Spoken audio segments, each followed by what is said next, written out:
Hello, I'm Jared Taylor with American Renaissance. If you like this video, I hope you'll send the link to as many of your friends as you think can stand it.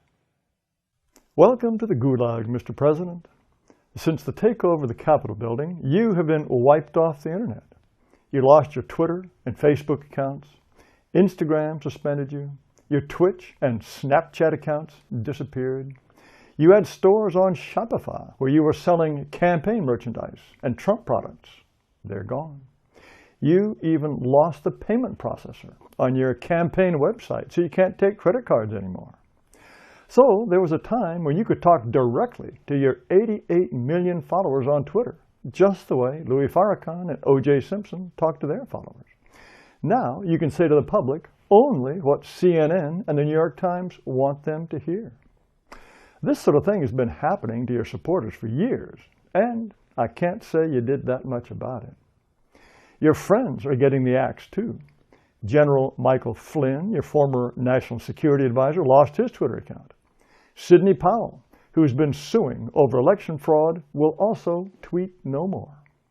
YouTube pulled down your recent videos and will ban any channel that keeps posting them. Steve Bannon used to have a channel on YouTube, but 2 days after the Capitol takeover, it was gone because he talked to Rudy Giuliani about the election. A former special assistant to the president and a former mayor of New York City can't have a conversation without being muzzled. It's getting hard even to talk about you.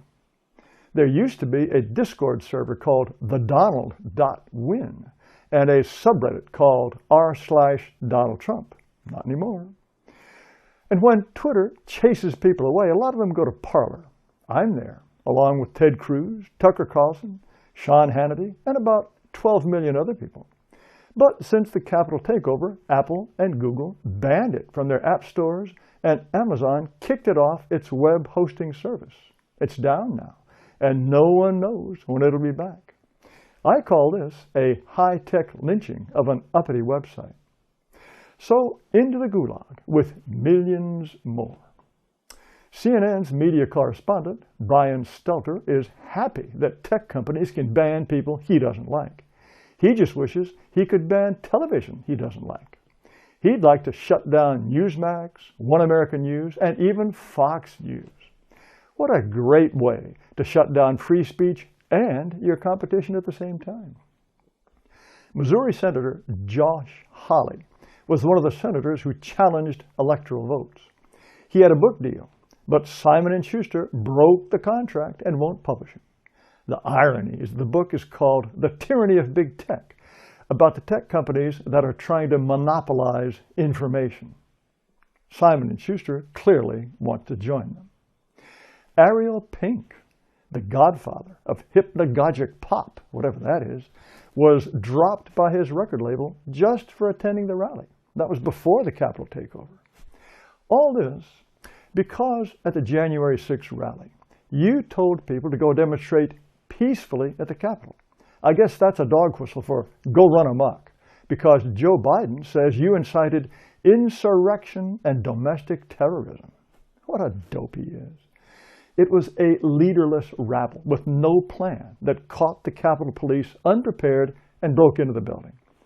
The Capitol Police had twice refused offers of help, both from the National Guard and the D.C. Police. And there's a simple explanation. There were 2 huge Trump rallies in December, and the only violence was when lefties attacked Trump supporters.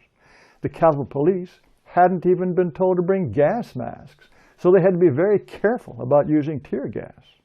And of course, as soon as the police got reinforcements, the occupiers left, peacefully. And we're supposed to think they were trying to overthrow the U.S. government? They weren't even trying to subvert democracy. Rightly or wrongly, they thought they were saving democracy and trying to recognize the rightful winner. So where was Joe Biden with his talk of insurrection when people in Portland, Oregon demonstrated and rioted for 100 straight days? They tried to burn down the police union building, not just once, 3 times.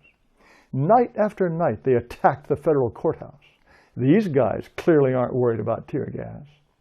When police boarded up the courthouse, mobs tried to burn the building. One night they started the fire by burning a U.S. flag and a Bible. This is what the place looked like one morning after the rioters left. There was nothing like this at the U.S. Capitol, was there? Rioters tried to kill police by firing commercial-grade fireworks at them and to burn their eyes out with lasers. Portland Mayor Ted Wheeler said, "You are not demonstrating. You are attempting to commit murder." Rioters in Portland tore down statues of Washington, Jefferson, William Clark, and even tried to burn a beloved statue of an elk. This is where the elk used to be. This will for sure root out systemic racism, won't it? And what about the people who attacked the historic St. John's Church across the street from the White House and set this fire in the basement? Police had to protect firefighters from the mob as they put it out. But that wasn't terrorism. It wasn't insurrection. Just as in Minneapolis, where arsonists destroyed scores of buildings. Unlike at the Capitol, this place burned all in the name of racial justice, so it was okay. If you can identify any of these dangerous insurrectionists, most of whom just walked through an open door, the D.C. police will pay you an award of up to $1,000. If you have any videos of these domestic terrorists, the FBI wants to see them so they can be tracked down wherever they are and brought to justice. Kind of like Osama bin Laden. But there's no reward, no manhunt for these guys, even though the target they looted had to be completely torn down and rebuilt. Nobody cares about these guys either, just youthful hijinks, I guess. Which is why it is contemptible for Joe Biden to claim that the rioters got kid glove treatment because they were white. We all know that's true and it's totally unacceptable, he said. Really? How many rioters did the police kill in the BLM riots? Any idea? 2. And only one case was even slightly ambiguous. Sean Monterosa was a looter who led the police on a midnight car chase and rammed a squad car. He had a hammer that the police thought was a gun, and an officer shot him. The other guy, Jorge Gomez, was carrying 3 guns and was stalking the police with a drawn pistol.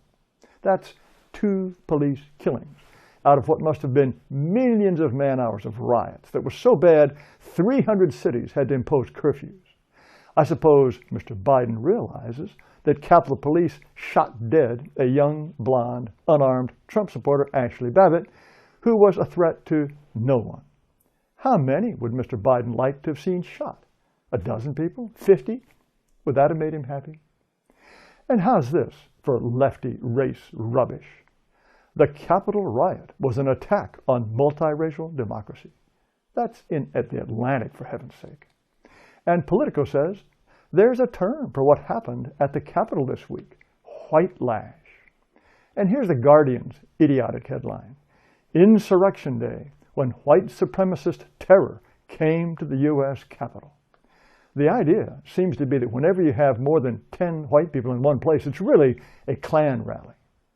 But black Congressman Hank Johnson, who once worried that the island of Guam would capsize if we sent too many troops, he gets first prize with this headline: Congressman, if an officer hadn't fired the shot that killed Ashley Babbitt, rioters would have hanged black people. This man helps make our laws. So again, Mr. President, welcome to the Gulag and to the upside-down world of the United States, where your supporters are terrorists and where Antifa, who are anarchists, who really do want to overthrow the government, are romantics who just want justice for black people. I suppose you know that the day before your Twitter and Facebook bans, Michelle Obama put up a tweet that said, "Now is the time for Silicon Valley companies to stop enabling this monstrous behavior and to go even further than they have already by permanently banning this man." And that's what happened. Michelle just asks her billionaire pals, and they snuff out her #1 political enemy. Well, isn't that what Vladimir Putin is supposed to be doing? And I'm not the only one who noticed. Alexei Navalny, the #1 dissident in Russia, was horrified at the Trump bans. This precedent will be exploited by the enemies of freedom of speech around the world, he said. A dictator can say, Trump got blocked, why not you? And here's a headline for you. Mexican president defends Trump and calls out big tech for violating free speech. He said social media banning Trump was like the Holy Inquisition for the management of public opinion. I never thought we would deserve lectures on free speech from Mexicans. It's getting pretty crowded here in the Gulag, Mr. Trump, with all your friends and 12 million Parler users.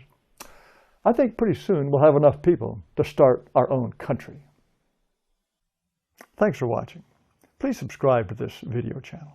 Also, I invite you to visit amren.com, amren.com. You'll find videos, podcasts, articles, discussions, I think a lot of things that'll interest you. Again, thanks so much for watching.